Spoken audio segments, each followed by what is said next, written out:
ഓം നമോ ഭഗവതേ വാസുദേവായ. ശ്രീമദ് ഭാഗവതം സംഗ്രഹം തൃതീയ സ്കന്ധം 3-ാം അധ്യായം. കംസവധാനന്തരം മനുഷ്യനാട്യമനുസരിച്ച് സാന്ദീപനി മുനിയിൽ നിന്ന് വേദശാസ്ത്രങ്ങൾ ഗ്രഹിച്ച് മൃതപുത്രനെ ഗുരുവിന് ദക്ഷിണയായി കൊടുത്തു.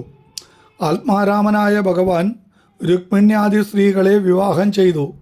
അവരെ അത്യത്ഭുതകരമാകും വണ്ണം രമിപ്പിച്ചുകൊണ്ട് ഒരു മഹാഗൃഹസ്ഥനെ പോലെ ലീലയാടി.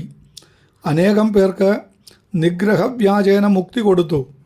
ഭാരതയുദ്ധത്തിൽ അനേകം അസുരന്മാർ കൊല്ലപ്പെട്ടു. എന്നാൽ ഭൂഭാരം ക്ഷയിച്ചത് പോരെന്നായിരുന്നു അവിടുത്തെ സങ്കല്പം. ശാപവ്യാജേന യദുകുലത്തെയും നശിപ്പിക്കുവാൻ അവിടുന്ന് തീർച്ചയാക്കി. അവിടുത്തെ സങ്കല്പം ആർക്കറിയുവാൻ കഴിയും? ബ്രാഹ്മണ ഭക്തന്മാരായ യാദവന്മാർക്ക് ഒരിക്കൽ ഋഷീശ്വരന്മാരെ ഒന്ന് കലശൽ കൂട്ടിക്കളയാമെന്ന് തോന്നി. ഋഷീശ്വരന്മാർക്ക് ശപിക്കേണ്ടി വന്നു. ഭഗവത് സങ്കല്പത്തെ അനുസരിക്കുകയല്ലാതെ അവർക്ക് എന്ത് ചെയ്യുവാൻ കഴിയും? ദോഷനിവൃത്തിക്കായി യാദവന്മാർ പ്രഭാസതീർത്ഥം പ്രാപിച്ച് പല പുണ്യകർമ്മങ്ങളും ചെയ്തു. 4-ാം അധ്യായം. ഉദ്ധവൻ തുടർന്ന് പറയുന്നു: അനന്തരം യാദവന്മാരെല്ലാം ഭഗവൻ മായാമോഹിതന്മാരായി മദ്യപാനം ചെയ്ത് മത്തന്മാരായി ഭഗവത് സങ്കല്പത്താൽ അന്യോന്യം കലഹിച്ച് നശിച്ചു. ഭഗവാൻ തൻ്റെ അവതാരലീലയെ ഉപസംഹരിക്കുവാൻ തീർച്ചയാക്കി. അശ്വത്ഥവൃക്ഷത്തിൻ്റെ താഴെ ഉപവിഷ്ടനായി. ബദരിക്കു പോകുവാൻ എന്നോട് ആജ്ഞാപിച്ചിരുന്നുവെങ്കിലും അവിടുത്തെ വിയോഗത്തെ സഹിക്കാതെ പിന്നെയും ഞാൻ തത്സമീപം പ്രാപിച്ചു. അതികോമളാംഗനായി, നീലമേഘശ്യാമളനായി, പീതാംബരാലങ്കൃതനായി, ഇടത്തെ തുടയിൽ വലത്തെ പാദപത്മം വെച്ച് ചുറ്റും കടാക്ഷാമൃതം പൊഴിക്കുന്ന ആ കാരുണ്യമൂർത്തിയെ ഞാൻ ദർശിച്ചു. മൈത്രേയ മഹർഷി അപ്പോൾ അവിടെ യാദൃച്ഛികമായി വന്നു ചേർന്നു. ആ മഹാഭക്തൻ കേട്ടുകൊണ്ടിരിക്കെ തന്നെ ഭഗവാൻ ഭാഗവതസാരം എനിക്ക് ഉപദേശിച്ചു. അവിടുത്തെ ആജ്ഞപ്രകാരം അവിടേക്ക് ഏറ്റവും പ്രിയപ്പെട്ട ശ്രീ ബദര്യാശ്രമത്തിലേക്ക് ഞാനിപ്പോൾ ഗമിക്കുകയാണ്. അങ്ങയ്ക്ക് ആത്മതത്വം ഭഗവത് ആജ്ഞയാൽ തന്നെ ആ മഹാമുനി ഉപദേശിക്കും. ഇത്രയും പറഞ്ഞ് ആ മഹാഭാഗവതൻ ബദരിക്ക് യാത്രയായി.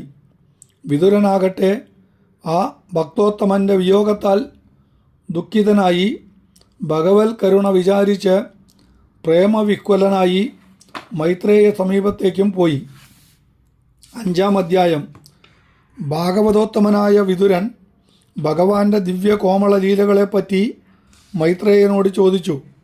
ആ മഹാത്മാവാകട്ടെ വിതുര പ്രശ്നത്തെ അഭിനന്ദിച്ച് ഭഗവത് ലീല പ്രസംഗത്തിന് ബദ്ധകങ്കണനായി ഇപ്രകാരം പറഞ്ഞു തുടങ്ങി: സൃഷ്ടിക്ക് മുമ്പ് അദ്വിതീയ ചൈതന്യാനന്ദമൂർത്തിയായ ഭഗവാനല്ലാതെ മറ്റൊന്നും ഉണ്ടായിരുന്നില്ല. സൃഷ്ടിസ്ഥിതി സംഹാരങ്ങളെല്ലാം ആ കരുണാമൂർത്തിയുടെ ഒരു ലീല മാത്രമാകുന്നു. അവിടുത്തെ സങ്കല്പത്താൽ യോഗമായയ്ക്ക് ക്ഷോഭമുണ്ടാകുന്നു. അതിൽ നിന്ന് മഹത്തത്വവും മഹത്തത്വത്തിൽ നിന്ന് അഹങ്കാരവും ഉണ്ടായി. അഹങ്കാരം 3 തരത്തിലാകുന്നു. സ്വാത്വികാഹങ്കാരത്തിൽ നിന്ന് അന്ധഃകരണവും ദേവതാവർഗവും ഉണ്ടായി. രാജസ അഹങ്കാരത്തിൽ നിന്ന് ഇന്ദ്രിയങ്ങളും ഉണ്ടായി. താമസ അഹങ്കാരത്തിൽ നിന്ന് ശബ്ദവും അതിൽ നിന്ന് ആകാശവും ഉണ്ടായി. പിന്നെ സൂക്ഷ്മം, സ്ഥൂലം, ഈ ക്രമത്തിൽ വായു, തേജസ്, ജലം, പൃഥ്വി എന്നിവ ജനിച്ചു. സൃഷ്ടിക്കപ്പെട്ട ഈ തത്വങ്ങൾക്കോ ദേവതകൾക്കോ ബ്രഹ്മാണ്ഡ നിർമ്മാണത്തിൽ ശക്തിയുണ്ടായിരുന്നില്ല. ആ ദേവതകൾ ഭഗവാനെ സ്തുതിച്ചു.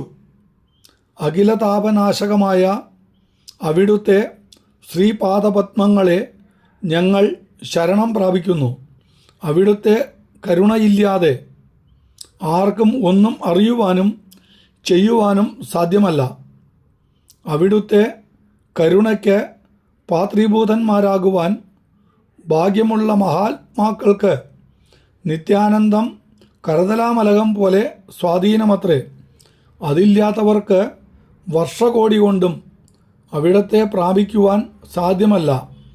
അവിടുത്തെ ആജ്ഞയെ ശിരസാ വഹിച്ചുകൊണ്ട് സൃഷ്ടി ചെയ്യുവാൻ ഞങ്ങൾ ആഗ്രഹിക്കുന്നു.